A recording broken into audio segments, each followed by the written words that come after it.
standard maximization problem. So we can use Simplex method to solve it. And as we know, there are three steps to solve problem using Simplex method. Step one is that add select variables and write initial Simplex table. Step two is find pivot and perform pivoting. Step three is read the final table. So let's go step by step. So step one, do x1 plus 6x2 plus 8x3 plus the first slack variable s1, and that would balance it to the other side, so 118. Similarly, the second one, the second constants can be written as x1 plus 5x2 plus 10x3 plus s2 is equal to 20. And then we also have to write this objective function in standard form. So standard form means that all the variables on the left side, so this would be then negative x1 negative 3x2 minus x3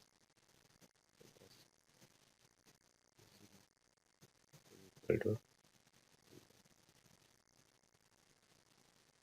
and then we would say that all these variables are non-negative. So x1, x2, x, s1, and s2 non-negative.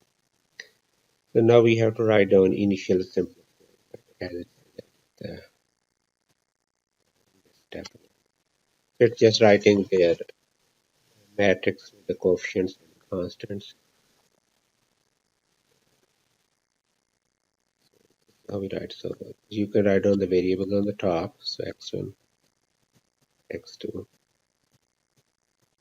x, s1, s2,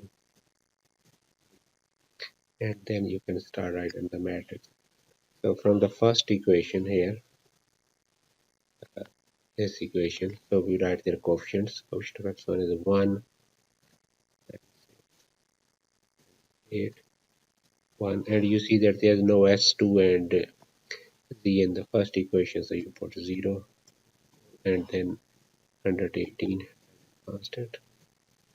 And similarly from second equation, so you got coefficient 1, 5, 10, 0, there's no s1, so 1, 0, 1. Right. So now for the last equation, so you would have negative 8, negative 3, negative 1, and 0, 1. And now because this last row here, there's a coefficients from the objective function. So for distinction, so we just make this horizontal line. For the distinction that this last row is coming from the objective function. And also we can make a vertical line here for distinction that between the coefficients and the constants. And this is called initial simplex step. Next we're done with step 1. Next we go to step 2, right? So step 2. Step 2, we find pivot and then perform pivoting.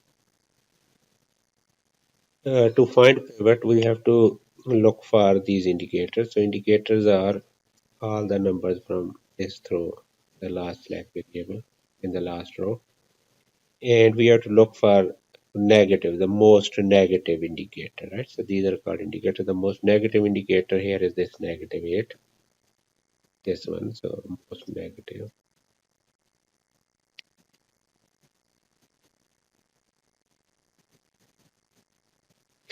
So most negative indicator, so that would tell you the column of the pivot. So it means that this is the first column.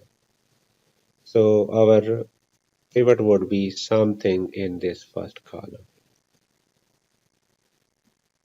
But which of them, right? Because pivot is a one number which is positive. So which of these two ones is a pivot? So to check that, we will check the ratio, appropriate ratios with the last column.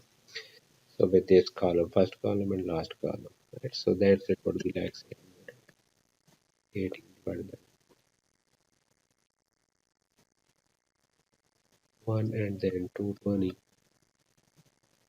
divided by 1. So this is 118 divided by 1. So this is the smallest, right? So this is smallest ratio.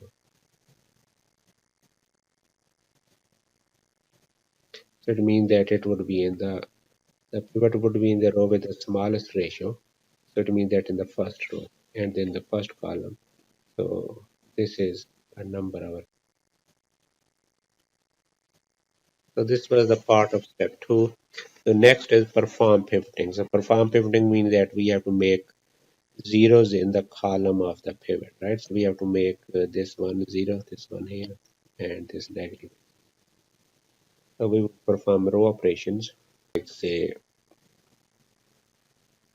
row 2 is row 1, and then we have 8 times row 1 plus row 3, 3.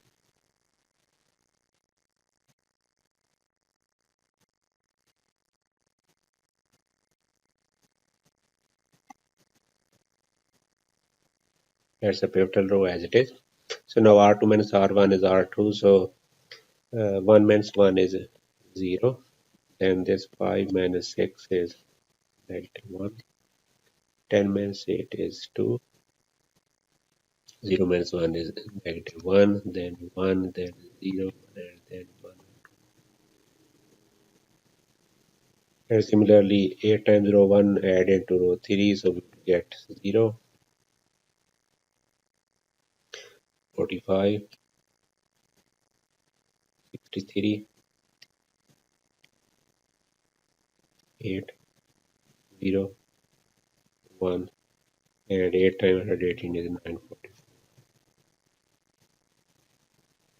Now we're done with step 2 and we have performed this pivoting, and then we have to see that these indicators, so they all are now non-negative. So if they are non-negative, then we stop. This is our final table, right? So this is your,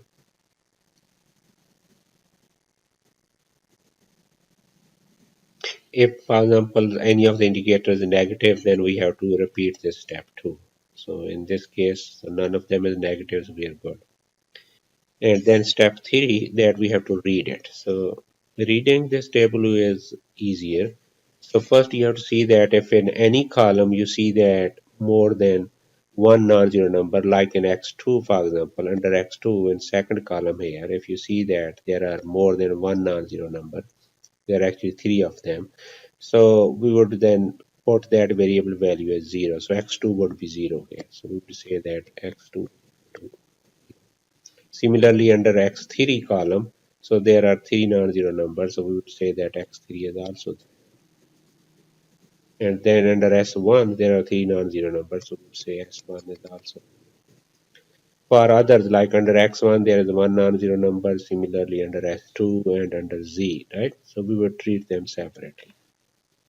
So X1 would be then from here, because there is only one non-zero number and that's in the first row, then the value of x1 would be the last value in this row, first row, 118 divided by this 1.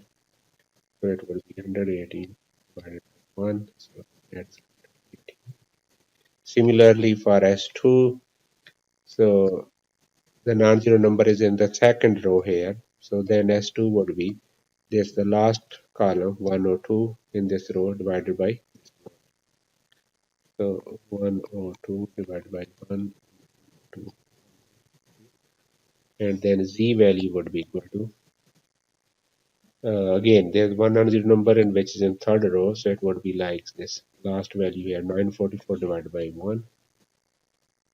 9, 1, 2, 44. And our final answer would be then, we would say that because the problem was to maximize, so then our value would be max value of would be 944 at x1 value, x1 is 118, x2 is 0, x3 is 0. So that's your final answer.